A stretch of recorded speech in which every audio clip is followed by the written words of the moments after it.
오늘의 인문학 산책 주띵커와 함께합니다. 네이버 블로그 김종원 작가님과의 대화. 모든 고통과 슬픔의 시간은 내 자존감의 근거가 된다. 1. 누가 뭐라고 비난하고 질투해도 그냥 여러분은 매일 하던 것들을 매일 하면 된다.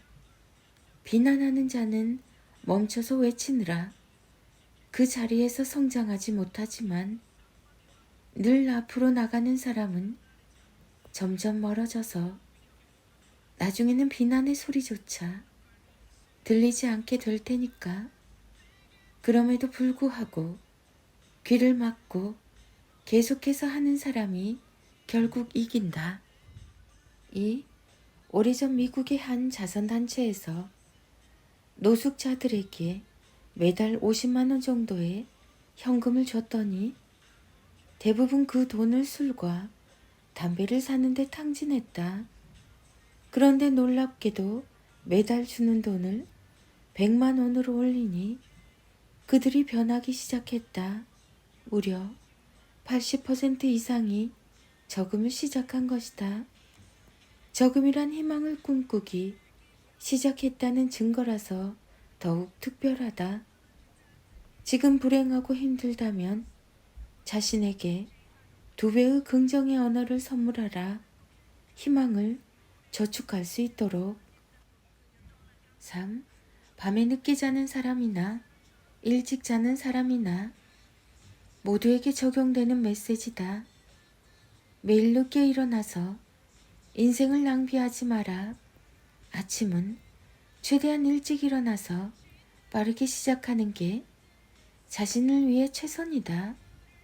하루를 누구보다 일찍 시작했다는 그 생각은 그날 하루 종일 자신에게 박수를 치게 만들며 고스란히 강력한 자존감의 근거가 된다. 굳이 그 멋진 근거를 외면하지 마라. 4. 시간을 어떻게 보낼 수 있을까? 라는 질문과 시간을 어떻게 활용할 수 있을까? 라는 질문은 아예 향하는 방향이 다르다. 그저 보내기 위해 시간을 맞이한 사람에게 일상은 마찬가지로 버리기 위해 존재하는 쓰레기와도 같다. 하지만 시간을 활용하려는 자에게 일상은 누구보다 즐겁게 사용할 수 있는 놀이터와도 같다. 두 사람이 느끼는 자존감의 차이는 비교할 수 없을 것이다. 5. 고통에서 벗어나려는 시도는 언제나 실패한다. 이유는 간단하다. 인간은 고통에서 벗어날 수 없는 존재라서 그렇다. 물론 아주 잠시 고통에서 벗어날 수는 있다. 하지만 곧 새로운 종류의 고통이 피할 수 없는 손님처럼 찾아올 것이다. 인간은 고통에서 벗어날 수 없다. 피하려고 끊임없이 노력하겠지만 고통의 종류만 달라질 뿐 벗어날 수 없다는 사실만 확인하게 된다. 벗어나려고 하지 말고 공존하며 사는 법을 배워라. 엄마 아빠가 이걸 자주 보여줘야 아이가 단단하게 자란다. 그건 바로 고독을 멋지게 활용하는 모습이다. 혼자 있는 시간을 어색하게 여기거나 스스로를 불행하게 생각하거나 두려워하지 않는 게 중요하다. 대신 그 고독의 시간을 독서나 글쓰기 혹은 사색의 시간으로 즐기는 모습을 아이에게 일상에서 자주 보여주는 것이다. 혼자를 벗어나려고 애를 쓰는 모습이 아닌 혼자를 배움의 시간으로 활용하는 엄마 아빠의 모습을 보며 아이 역시 자신에게 주어진 시간을 게임이나 유튜브에 소모하지 않고 생산적인 일에 투자하게 된다.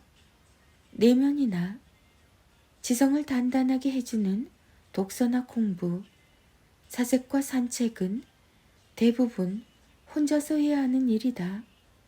혼자를 멋지게 견딜 수 있어야 가능한 것이라 아이가 어릴 때부터 엄마 아빠가 모범을 보여주며 차근차근 그 가치를 알려주는 게 좋다. 한마디만 기억하자. 엄마 아빠가 보여주지 않는다면 아이는 평생 그게 무엇인지 알 수 없다. 부모의 질문력 김종원. 아이에게 올바른 사과를 알려주는 법. 부모도 실수해서 아이에게 사과해야 할 때가 있다. 아이 입장에서는 그 순간이 살아있는 교육의 현장이다. 아이에게 제대로 사과하는 모습을 보여줘야 그 경험을 통해서 아이도 살아가면서 올바른 사과를 할 수 있게 된다. 그런데 어떤 부모는 이런 방식으로 사과를 해서 아이에게 혼란을 준다. 네 기분이 상했다면 엄마, 아빠가 미안해. 그냥 보기에는 제대로 사과를 한 것처럼 느껴지지만 전혀 그렇지 않다. 상했다면이라는 표현이 들어가서 오히려 이것조차 받아들이지 못하는 아이를 공격하는 것처럼 들리기 때문이다. 이때 올바른 사과를 알려주려면 이렇게 말해야 한다. 네 기분을 상하게 해서 엄마 아빠가 미안해. 이것 하나만 제대로 해도 아이에게 올바른 사과법을 빠르게 알려줄 수 있다. 사과에는 반박이나 단서가 달리면 안 된다. 상했다면이 아니라 상하게 해서로 바꿔야 미안한 마음을 그대로 전할 수 있다. 부모의 어휘력 김종원. 카카오톡 김종원 작가님의 하루 10분 인문학 수업 2025년 3월 3일의 소식.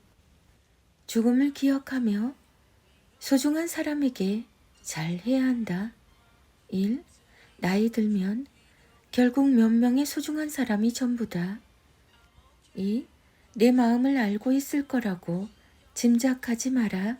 3. 제대로 말하지 않으면 마음은 전해지지 않는다. 4. 우리는 열심히 사랑하려고 존재하는 것이다. 5. 곁에 있는 사람에게 늘 감사하며 잘하자. 6. 뭔가 줄 수 있을 때 풍족하게 베풀어야 한다. 7. 마지막은 언제 올지 모르니 지금 더 사랑하자. 삶은 이 사실을 자꾸 잊게 만든다.